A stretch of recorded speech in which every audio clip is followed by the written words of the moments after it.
Hello students, you are most welcome. आज हम accountancy के रेस्ट चैप्टर फर्स्ट के रेस्ट पार्ट को पढ़ेंगे। ओके,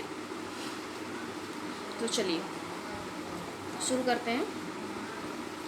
बुक कीपिंग की मीनिंग, अकाउंटेंसी की मीनिंग और अकाउंटिंग की मीनिंग ये हो गई थी। हिस्ट्री ऑफ बुक कीपिंग हो गया था। अब ये टॉपिक है आपका difference between bookkeeping and accountancy. चलिए, ट्रांजैक्शंस हम बात करते हैं ट्रांजैक्शंस से। The transactions are recorded in books of original entry. और अकाउंटेंसी अगर बात कर लें तो examine the accuracy of the recorded transactions. कहा जा रहा है कि व्यावसायिक सौदों को, जो बिजनेस के जो ट्रांजैक्शंस होते हैं, उनको प्रीलिमिनरी एक स्टेज पे उनके हिसाब किताब की पुस्तक बनाई जाती है और उसी में रूल्स रेगुलेशंस के साथ बुक कीपिंग का काम किया जाता है। ओके, प्रीलिमिनरी स्टेज की बात हो रही है, प्रारंभिक स्टेज की बात हो रही है, ट्रांजैक्शंस के शुरुआती दौर की बात हो रही है यहाँ पे। और अकाउंटेंसी में क्या होता है, जो भी इनपुट, जो भी आउटपुट बुक कीपिंग से निकल के आता है, यानी जो भी इंफॉर्मेशन बुक कीपिंग से मिलता है, उसी के सहायता से फाइनेंशियल कंडीशन तैयार की जाती है किसी इंस्टीट्यूट की, किसी संस्था की।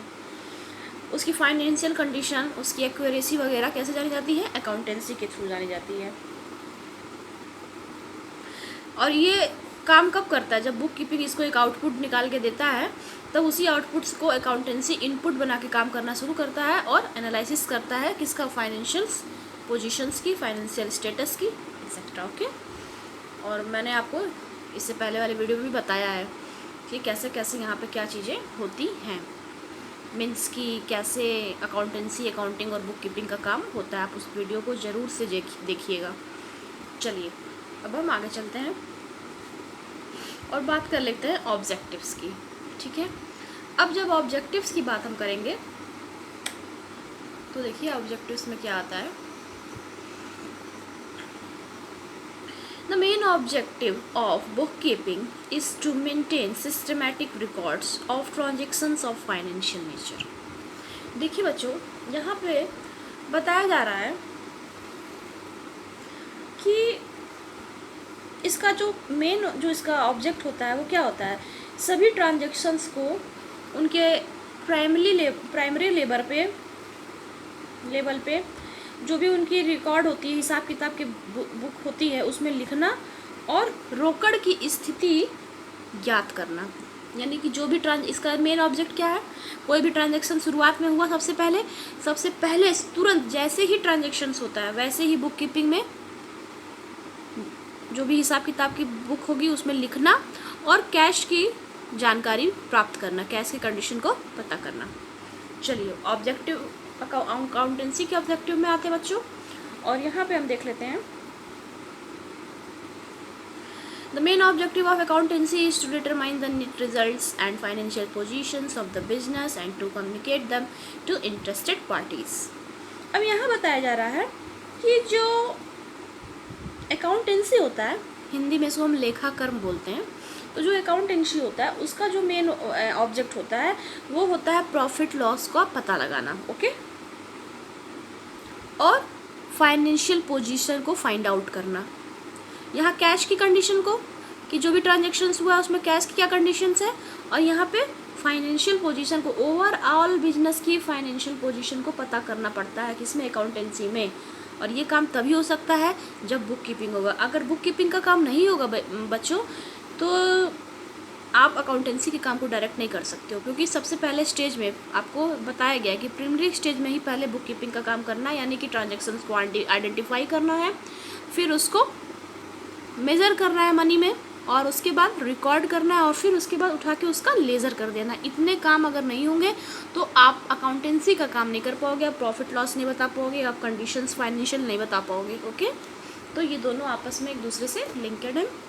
चलिए, अब हम आगे बढ़ते हैं और बात कर लेते हैं किसकी, नेचर की बात कर लेते हैं। ठीक है ना, तो देखिए नेचर में क्या होता है, नेचर ऑफ जॉब। अब हम इसके नेचर की अगर बात कर ले तो the function of book keeping is routine and clerical in nature.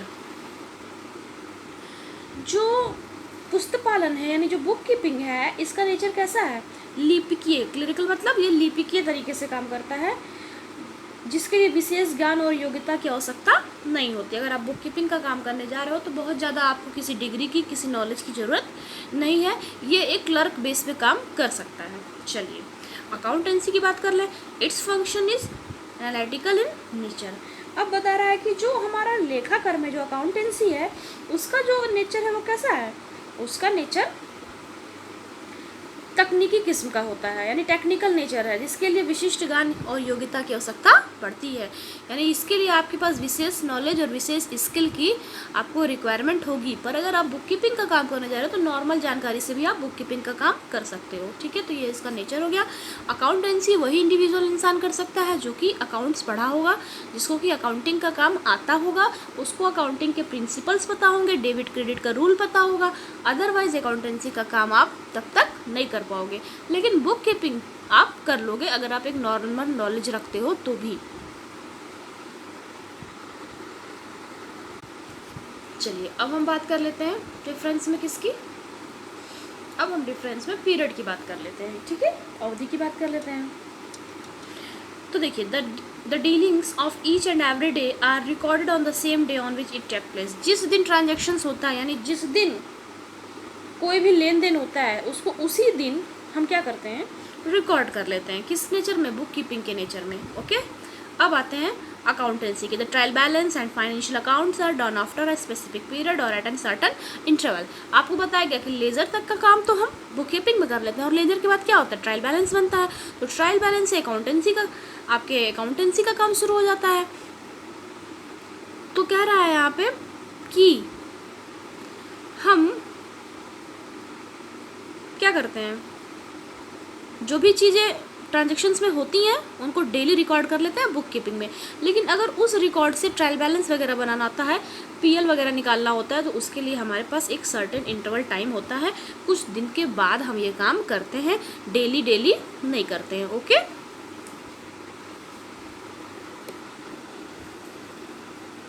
चलिए अब बात कर लेते हैं स्पेशल नॉलेज एंड एबिलिटी के बारे में। अब स्पेशल नॉलेज और एबिलिटी क्या होती है भाई,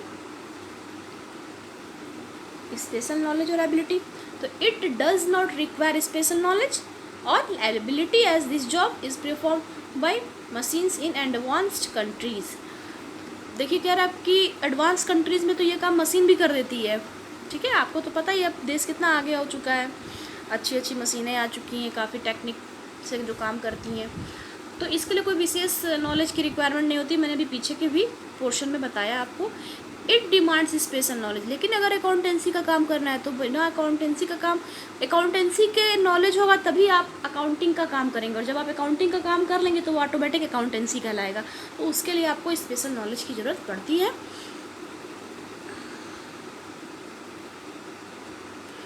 for this reasons accountants are forced to qualifying the chartered accountants examination. और इसलिए जितने भी अकाउंटेंट होते हैं उनको फोर्स किया जाता है कि आप इस काम को बेहतर तरीके से सीखो। किस लेवल पे जाके, सीए के लेवल पे, सीए के एग्ज़ाम्स को क्लियर करो और अकाउंटेंट के काम को एक बहुत अच्छे तरीके से सीखो, जो कि आपको आपके अकाउंटेंसी में नंबर 1 पे ले जाए। ओके, तो आप देख लो कि यहाँ पे किस लेवल का नॉलेज चाहिए। मतलब आपको चार्टर्ड अकाउंटेंट तक बनना पड़ सकता है। किस चीज़ के लिए, अकाउंटिंग के काम को समझ के अकाउंटेंसी में उसको कन्वर्ट करने के लिए। बट बुक कीपिंग के लिए आपको ऐसी कोई रिक्वायरमेंट नहीं है। तो अकाउंटिंग, अभी तो अकाउंटिंग के और भी बहुत सारे स्कोप हैं जिसमें आप अकाउंटिंग का काम करके अकाउंटेंसी को पूरी तरह से सीख सकते हैं और एक सही फॉर्मेट बना के तैयार कर सकते हैं बिजनेस से रिलेटेड।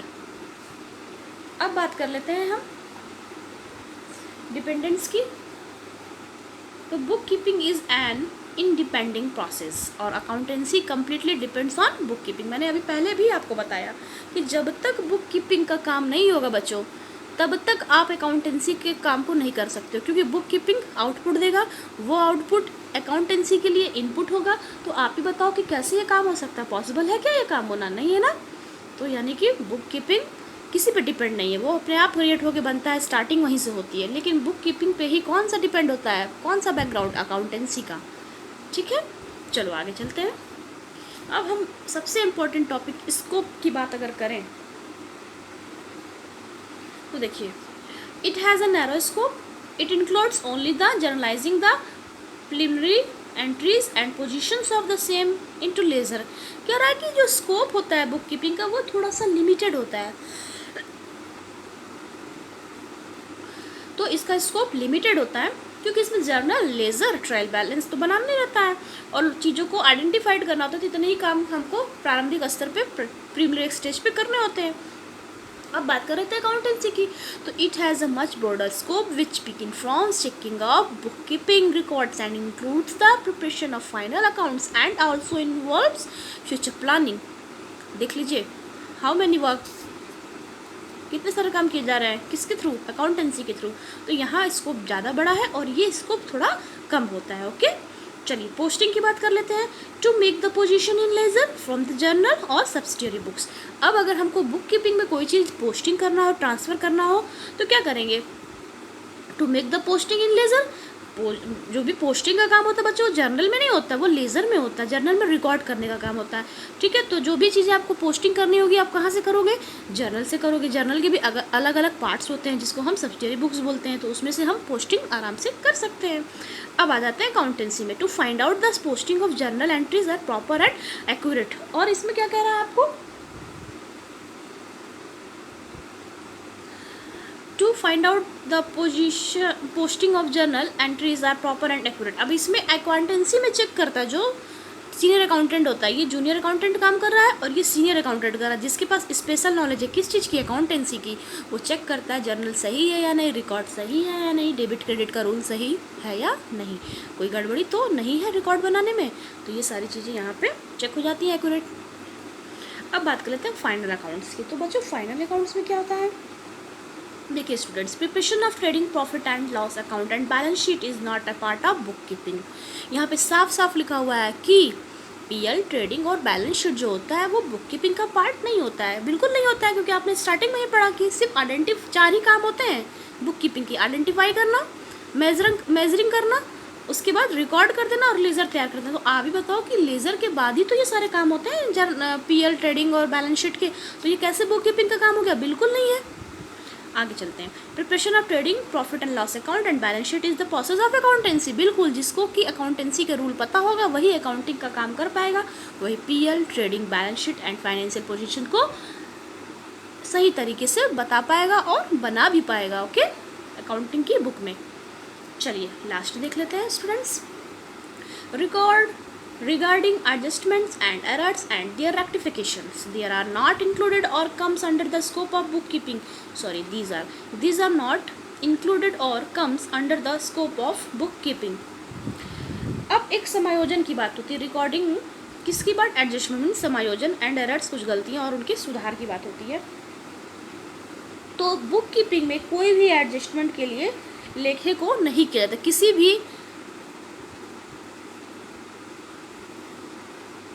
एडजस्टमेंट, एरर्स और उनके रेक्टिफिकेशन को बुक कीपिंग में इंक्लूड नहीं किया जाता, क्योंकि ये बेटा किसी रूल रेगुलेशंस, किसी प्रिंसिपल्स को फॉलो करता है। और बुक कीपिंग में तो कोई नॉर्मल इंसान भी काम करके बुक कीपिंग का दे देता है, तो वो इस रूल्स, इस प्रिंसिपल्स को तो जानेगा ही नहीं, तो वो चीज़ यहाँ पे अप्लाई नहीं होगी। दीज आर इंक्लूडेड और come with in the scope of accountancy. और इसमें क्या होगा, इसमें सारे एडजस्टमेंट, सारे एरर्स की एंट्रीज वगैरह इंक्लूड की जाएगी। सब कुछ लेते हुए हम अकाउंटेंसी का काम करते हैं। तो आई होप कि आपको ये वीडियो समझ में आया होगा। बुक कीपिंग और अकाउंटेंसी में प्रॉपर तरीके से, बेटर तरीके से मुझे लग रहा है कि आप अंडरस्टैंड कर लिए हो कि क्या डिफरेंस होता है। 2 से 3 बार अगर आपको थोड़ी सी भी प्रॉब्लम हो तो आप इस वीडियो को 2 से 3 बार देखेंगे और आपको लाइन टू लाइन चीज़ें समझ में आ जाएंगी। क्योंकि चीज़ों को रट के नहीं पढ़ना है, रट के पढ़ने वाले तो भूल जाते हैं, हमें तो समझ के पढ़ना है और अपने कॉन्सेप्ट को बहुत अच्छी तरह से क्लियर करना है। तो उसके लिए यही होता है कि हम रिवीजन करें। जितना रिवीजन करेंगे स्टूडेंट्स, उतना ज़्यादा हमारे दिमाग में चीज़ें लाइन टू लाइन सेट हो जाएंगी, फिर वो भूलती नहीं है, वो बल्कि टाइम टू टाइम और अच्छे से क्लियर होती जाती हैं। तो मेरा रिक्वेस्ट है आप लोगों से कि आप वीडियो को ज़रूर से ज़रूर 2 से 3 बार रिवाइज़ करके देखें और फिर एक प्रॉपर नोट्स भी तैयार कर लें, जिससे कि आपको कभी ऐसे नोट से रिवीजन करना हो तो नोट से भी रिवीजन कर सकते हैं। अब हम अगले वीडियो में मिलते हैं। Bye, thank you. आइए अब हम इसके स्कोप को भी देख लेते हैं, ठीक है, अकाउंटिंग की स्कोप को। चलिए, तो in modern times the scope of accounting is very broad. For making its study easier accounting is being divided into 2 parts. बेटा जैसे कि बताया जा रहा है कि जो अकाउंटिंग का जो ये मॉडर्न टाइम है ना, ये बहुत ज़्यादा क्या फैला हुआ है, विस्तारित है, बहुत ज़्यादा ब्रॉड है। तो यहाँ पे स्टडी को थोड़ा इजी बनाने के लिए क्या किया गया है कि अकाउंटिंग को 2 भागों में बांट दिया गया है। स्कोप को समझने के लिए, अकाउंटिंग को समझने के लिए नहीं 2 भागों में बांटा गया है, ध्यान दीजिएगा। स्कोप को समझने के लिए अकाउंटिंग को 2 पार्ट्स में डिवाइड कर दिया गया है। That part arts scope of accounting and accounting is a science और आर्ट। तो बताया जा रहा है कि स्कोप की अगर बात करें तो अकाउंटिंग के कौन कौन से स्कोप आपको यहाँ पे पढ़ने को मिल रहे हैं। देखिए, the scope of accounting is widening day by day and it has caused the border of financial accounting। बेटा जैसे अभी हम क्या करते हैं, फर्स्ट ईयर में और सेकेंड ईयर में तो हम फाइनेंशियल अकाउंटिंग ही पढ़ते हैं, ठीक है, लेकिन बताया जा रहा है कि स्कोप इतना ज़्यादा बढ़ गया, अलग अलग डिपार्टमेंट में हर जगह अकाउंटिंग की ज़रूरत पड़ने लगी। और जब हर डिपार्टमेंट में अकाउंटिंग की ज़रूरत पड़ने लगी, हर लेवल पे अकाउंटिंग की ज़रूरत पड़ने लगी, तो सभी जगह एक जैसे काम नहीं होते हैं, सभी जैसे एक जैसी नीड नहीं होती है, सभी जगह एक जैसे अकाउंटिंग का काम नहीं किया जाता है, सभी जगह के अकाउंटिंग के एक ही प्रिंसिपल और एक ही रूल्स नहीं होते हैं। तो इसलिए भागों में बांट दिया गया। जैसे कि कॉस्ट अकाउंटिंग, कोई मैन्युफैक्चरिंग कंपनी है तो वहाँ पे सबसे ज़्यादा पहले क्या निकाला जाता है, कॉस्ट निकाला जाता है कि किसी सामान को बनाने पे उसकी क्या कीमत लग रही है।